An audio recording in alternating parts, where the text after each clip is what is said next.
লাঠি দিয়ে উঠাচ্ছে, এইটাই বড়। গাজরায় মাটিতে।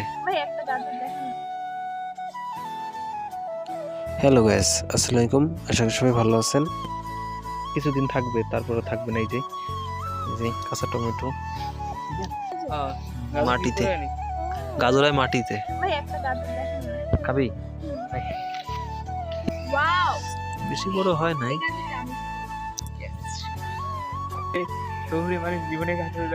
দেখেন এই গাজর মাটির উপরে হয় না, নিচে হয়।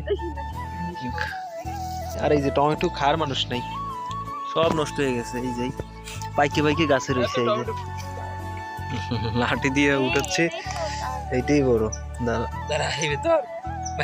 ভাঙ্গে যাবে কিন্তু তলে ঢুকে।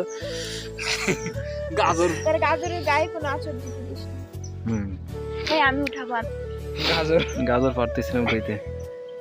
দুইটা গাজর এখানে। জমজ গাজর। এই জন্য হয় না, দুইটা একখানা, এই জন্য হয় না। এই যে গাজর মাটি থেকে উঠাইলাম মাত্র, একদম বিউটিফুল।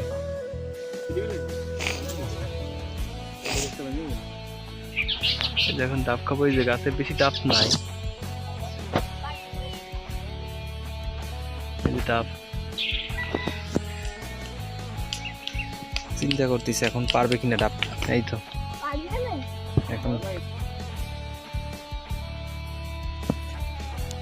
অবশেষে চিন্তা ভাবনা করে গাছে উঠলো ডাব পাড়ার জন্য।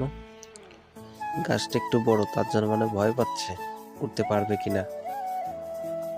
এই জন্য একটু চিন্তা ভাবনা করে ভাইবে চিন্তা উঠলো গাছে। নারকেল গাছে ওঠা সহজ ব্যাপার না। যারা নারকেল গাছে উঠছেন তারা বলতে পারবেন নারকেল গাছে ওঠা কতটা কষ্টের।